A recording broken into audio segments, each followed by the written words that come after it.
எக்ஸாமுக்கு டைம் ஆச்சு.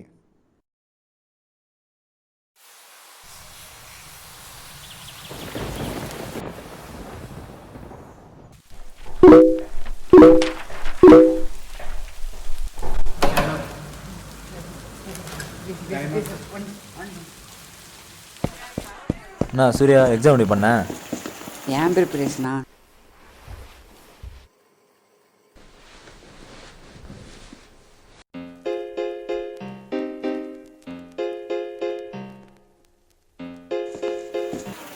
இரு என்ன இருக்கு.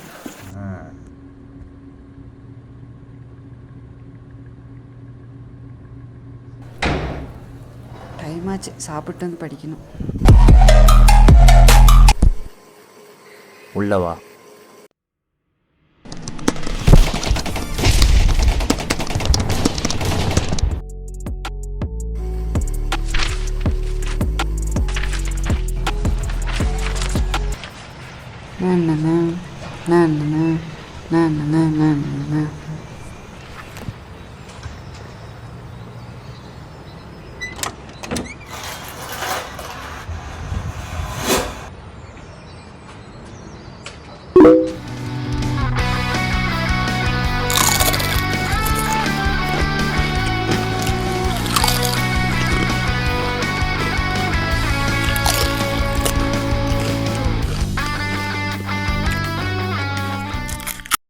எங்கடா படிக்கிறது ஒன்றுமே மண்டையில் ஏற மாட்டேது. அப்படியா?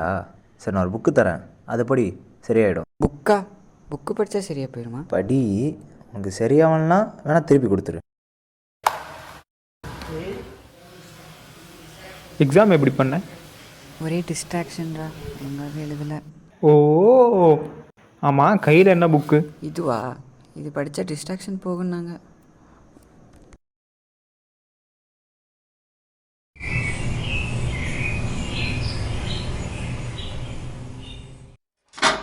பரவாயில்லையே, இன்னைக்கு நிறைய டைம் இருக்குது, சாப்பிட்டு எக்ஸாம் போ.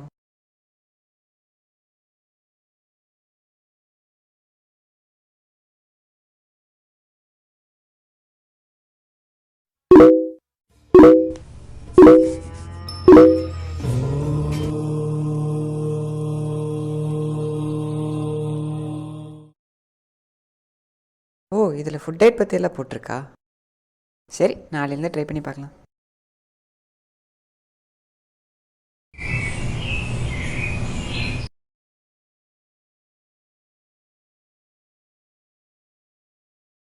Ready, sir.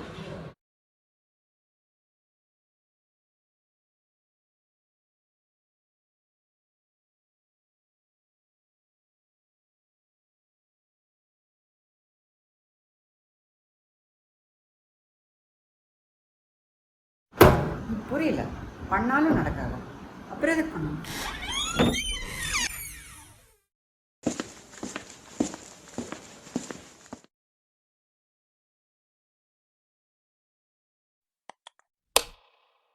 என்னடா படிக்கிற?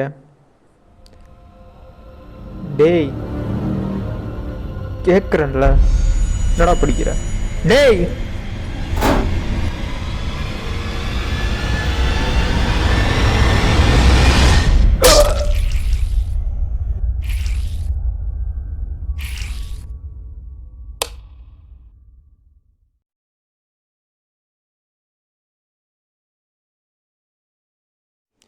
என்னடா பார்க்குற? ஆ, Namashivaya. Orders are coming to take attendance. Please be in your respective rooms. இதெல்லாம் பண்ணால் எதிர்பார்த்து ரிசல்ட் வரும்னு நினச்சேன், ஆனால் இதில் என்னென்னா ரிசல்ட்டை எதிர்பார்க்கணும்னு சொல்கிறேன். இப்போ இந்த புக்கும் போய் தானா?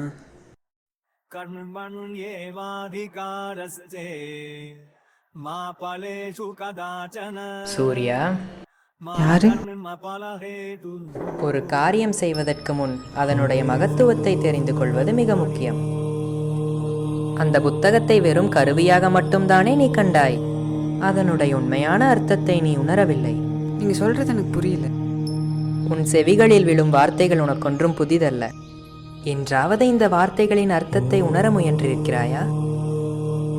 ஒரு பாலகனாக செய்கின்ற வேலையின் மீதுதான் கவனம் செலுத்த முடியும். அதன் பலனை உன்னால் தீர்மானிக்க முடியாது.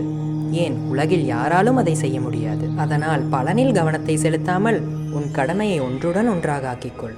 அப்போது அதன் மகத்துவம் உனக்கு புரியும்.